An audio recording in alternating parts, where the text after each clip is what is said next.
Delete this video when I die. I'm serious. I don't want this to exist after I'm gone. I don't want this to be part of my legacy, part of what people remember about me. But right now, while I'm still here, I need to say this. I need to get this out because maybe, just maybe, it'll help someone avoid the mistakes I've made. I'm recording this knowing it has an expiration date, knowing that one day someone will take this down and it'll disappear like it never existed. And that's exactly what I want, because what I'm about to tell you isn't the story I want to leave behind. It's not the narrative I want carved into history, but it's the truth. And the truth matters more than the story, at least right now, while there's still time for it to mean something to someone. Before I go any further, I need to ask you something. Have you ever done something you deeply regret but kept it hidden because admitting it would destroy the image people have of you? Have you ever carried a mistake so heavy that you couldn't share it with anyone? Drop a comment if you have, because I need to know I'm not alone in this. I need to know that what I'm about to confess is something others might understand, even if they can't forgive it. Here's what I need you to understand about me, about my life, about everything you think you know. I've spent decades building an image, the visionary, the innovator, the man who's changing the world. And parts of that are true. I have built companies. I have pushed boundaries. I have worked on things that matter. But the cost of that, the real cost, is something I've never been honest about. Not publicly, not even to most people close to me. I've sacrificed everything for achievement, and I mean everything. Relationships, presence, peace, connection, all of it went on the altar of ambition. And I told myself it was worth it. I told myself that building the future justified missing the present, that changing the world meant I didn't have to be fully present in my own life.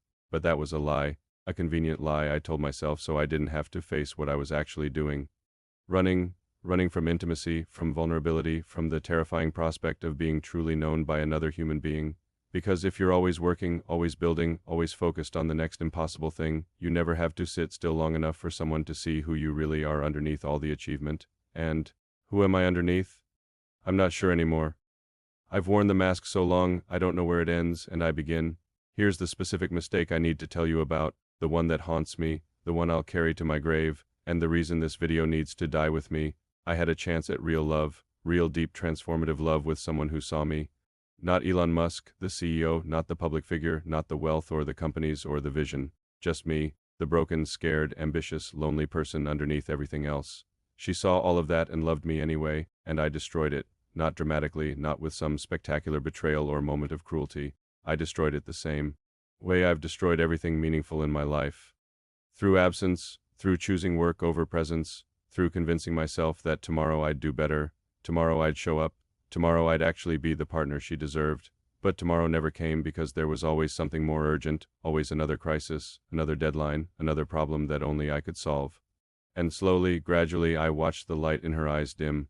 I watched her stop expecting me to show up. I watched her build a life that didn't include me because she learned she couldn't count on me.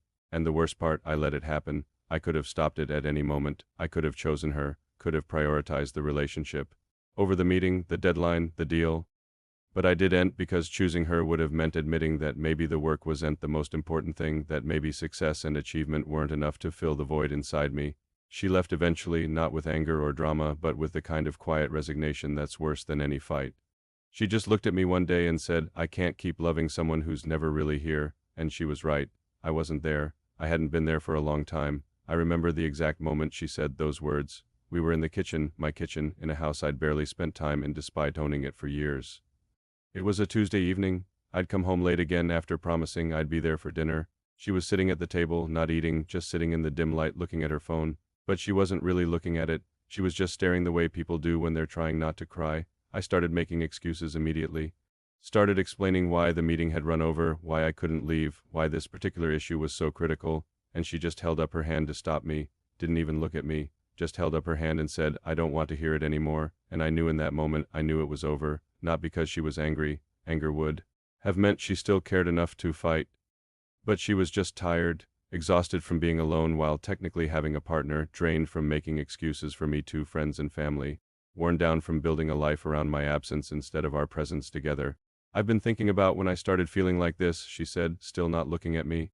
And I realized it wasn't one big thing. It was 1,000 small things. 1,000 times you chose something else over me. 1,000 moments when I needed you and you weren't there. I tried to argue, tried to list all the things I had done for her, all the ways I had provided, all the experiences my success had made possible. And she finally looked at me then, and the expression on her face broke something inside me that has never fully healed. You think this is about money, she said, about experiences or gifts or the lifestyle? I don't care about any of that, I never did. I cared about you, about having a real partner, not a ghost who occasionally appears between meetings. But you were never really here, were you? Even when you were physically present, your mind was always somewhere else. On the next problem, the next innovation, the next thing that mattered more than I did. And she was right. God, she was so right. It physically hurt to hear it. I tell you this not for sympathy. I don't deserve sympathy. I made my choices. I tell you this because I see so many people, especially young, ambitious people, making the same mistake, believing that achievement will fill the emptiness, that success will somehow make up for all the sacrifices, that you can always reconnect with people later after you've built whatever it is you're building. But you can't. People don't wait forever. Love doesn't pause while you pursue your dreams, and the hole inside you that you're trying to fill with achievement, it just gets bigger the more you feed it, because achievement is never enough. There's always another mountain to climb, another goal to reach, another way to prove you're worthy. It's an addiction, and like any addiction, it destroys everything else in pursuit of the next hit. Let me tell you what happened after she left, because this is the part I've never told anyone. This is the part that keeps me awake at 3 o'clock in the morning, staring at the ceiling, wondering how I became this person. For the first few weeks, I barely noticed she was gone. I was in the middle of a critical product launch, dealing with production issues, firefighting problems that felt urgent and important. I'd come home to an empty house and feel a brief pang of something not quite sadness, more like the ghost of sadness before diving back into work. But then one night, about a month after she'd left, I came home after an 18-hour day. I was exhausted, triumphant even. We'd solved a major technical problem that had been plaguing us for months. I wanted to tell someone about it, wanted to share the victory with someone who would understand why it mattered. And there was no one there. The house was empty, silent, and for the first time I felt the full weight of what I'd lost. Not just her presence, but the possibility of sharing anything real with another human being. Because who was I going to call? My employees? They worked for me. My competitors? They wanted to beat me. The media? They wanted a story. There was no one in my life who just wanted to hear about my day because they cared about me as a person. That's when I poured myself a drink, and then another and another until I was sitting on the floor of my kitchen at 2 o'clock in the morning crying in a way I hadn't cried since I was a child. Not elegant cinematic crying, ugly, gasping, desperate crying. The kind that comes from realizing you've built a life that looks impressive from the outside but feels completely hollow on the inside. I called her that night, drunk, pathetic, begging. Left a rambling voicemail about how I'd change, how I understood now, how I'd do better. She never called back, and I don't blame her. Why would she? I'd made 1,000 promises before and broken every single one. Words were cheap and mine had become worthless through overuse and underdeliver. I've built companies worth billions. I've pushed technology forward in ways that will outlast me. I've created things that have changed industries, created jobs, advanced human capability, and I'm proud of that work. But if I'm honest, really brutally honest, I'd trade it all for one more day with her, for one more conversation where she believed I was actually listening, for one more chance to choose presence over achievement. But I can't have that door closed. And it closed because of my choices, my priorities, my inability to be vulnerable enough to admit that I needed her more than I needed the next success. Here's what makes it worse. This wasn't the first time. She wasn't the first person I'd lost to my obsession with work. She was just the one who hurt the most because she was the one who saw me most clearly and loved me anyway. Before her, there were others. Other relationships that withered from neglect, other people who drifted away because I couldn't give them what they needed, other chances at connection that I squandered because I was too busy building the future to live in the present. And my children, God, my children, that's the regret that cuts deepest, the one that wakes me up in cold sweats, the one that makes me understand why this video needs to disappear when I'm gone. I have children who grew up with a father who was technically present but emotionally absent, who learned not to expect me at their games, their recital, their important moments, who stopped asking me to show up because they got tired of being disappointed, who built entire childhoods around the fact that dad was always working, always busy, always somewhere else. I remember my daughter's 10th birthday. I'd promised, sworn, I'd be there for her party. She made me promise specifically, made me look her in the eye and say I'd be there, and I meant it when I said it. I really did. But then there was a crisis at the factory, a problem that seemed critical, that seemed like it couldn't wait, and I made a choice. I chose the factory over her birthday when I finally got home that night. Hours after the party had ended, she was in her room. I knocked on the door, ready with my apologies and explanations, already thinking about how I'd make it up to her with some expensive gift. She opened the door and just looked at me. No tears, no anger, just this flat, resigned expression that I now realize was her learning not to depend on me, and the way she said it like she was comforting me like she was the adult and I was the child. It should have broken me right there. It should have made me realize what I was doing, what I was teaching her about her own worth. But I didn't. I just felt relief that she wasn't angry, that she understood that I didn't have to deal with a difficult emotional conversation. I hugged her, told her I loved her, promised I'd do better next time, and then I went to my office. And answered emails because there were always more emails, always more problems, always somewhere else I needed to be. She's an adult now. We have a relationship that's polite, distant, functional. She doesn't ask me for much, doesn't share the important things in her life. I've become someone she tolerates rather than someone she turns to, and I did that. I built that wall between us brick by brick, missed moment by missed moment. Here's what I wish someone had told me when I was younger, when I was just starting to taste success and beginning to believe that achievement was the answer to everything. Your work will never love you back. Your companies won't hold you when you're scared. Your achievements won't sit with you when you are old and dying and looking back at your life wondering what actually mattered. The things that matter are simple, unglamorous, easy to postpone. Presence, connection, vulnerability, love. The moments that actually fill the soul are the ones that don't look impressive on paper. A quiet evening with someone you care about, a conversation where you're actually fully there, the feeling of being known and accepted by another person despite all your flaws. Watching your kid learn to ride a bike, sitting with your partner in comfortable silence, being the person someone calls when they need help. I missed those moments, thousands of them, tens of thousands, because I was too busy, too focused, too convinced that the next achievement would finally be enough. And now I'm here, successful by every external measure and emptier than I've ever been. I'm in my 50 seconds now. That sounds young to some of you, old to others. But here's what I can tell you from this vantage point. Time accelerates. The years that seemed infinite when I was 30 disappeared so fast, I barely noticed them passing. And all those things I was going to do later, be more present, prioritize relationships, actually live instead of just work, later never came because there was always one more goal, one more project, one more thing that felt urgent, and now I'm standing at the back end of my life looking at what I built.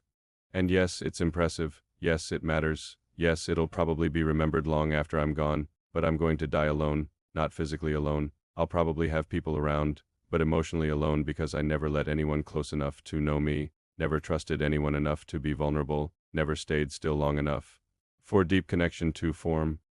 That is why this video needs to be deleted when I die, because I don't want this to be my legacy.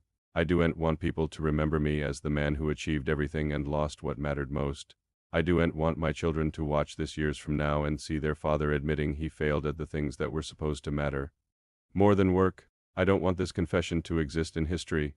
The public image, the myth of Elon Musk that can stay. Let people remember the rockets and the cars and the bold vision. Let them think I had it all figured out. Let them believe the story of the driven genius who changed the world. But this truth, this vulnerability, this admission that I spent my life chasing the wrong things, that dies with me. Because here's what I've realized. We all get to choose what story we leave behind, and I'm choosing to leave behind the story of achievement, not the story of failure, the story of innovation, not the story of isolation, the story of pushing humanity forward, not the story of a man who couldn't connect with the humans closest to him. But while I'm still here, while this video still exists, I need you to hear this. Don't make my mistake. Don't sacrifice real connection for achievement. Don't postpone presence until you've accomplished enough to feel worthy of it. Don't let the people who actually see you slip away because you are too busy building things that ultimately don't fill the void. I know what you're thinking, but Elon, you've changed the world. Surely that matters. Surely that's worth the sacrifice, and maybe it is from a historical perspective. Maybe the future is better because of what I've built. Maybe my work will help humanity survive and thrive in ways that justify the personal cost. But from the inside, from the perspective of the person who made those choices, it's hollow, it's empty, it's not enough. Because at the end of the day, I'm just a human being, and human beings need connection. We need to be known. We need to matter to someone in a way that has nothing to do with what we achieve or accomplish. And I don't have that. I built walls so high around myself that no one could get in. I prioritized work over everything else until there was nothing else left. I became so identified with my achievements that I lost sight of the person underneath them. And now I'm trapped inside this image I created, this character I play, unable to step outside it even when I desperately want to. That's the real tragedy. Not that I failed at relationships, not that I prioritized wrong things, but that I did it so thoroughly, so completely that I don't even know how to be different anymore. The patterns are too ingrained. The walls are too high. The distance from other people is too vast to bridge at this point. So I'm not telling you the story because I think I can change. I'm probably too far gone for that. I'm telling you the story because you might not be. You might still have time to choose differently, to build a life that's balanced, to prioritize the things that actually matter before you lose them forever. Success doesn't heal you. Achievement doesn't make you whole. And all the external validation in the world can't substitute for genuine connection with another human being who knows and loves the real you. I learned that too late. You don't have to. So here's what I'm asking you to do, what I wish I had done decades ago. Prioritize presence, show up for the people who matter, choose connection over achievement when the choice arises. And it will arise constantly. Be vulnerable enough to let people see you even when it's scary. Build things, pursue dreams, be ambitious, but not at the cost of the relationships that actually sustain you. Don't make my mistakes. Please delete this when I die. Share this with someone who is sacrificing everything for success and needs to hear that it is not worth it. Subscribe if you want more raw honesty while it still exists. And tell me, what's the one relationship you've been neglecting because you thought achievement mattered more? What would change if you admitted that person matters more than your next goal?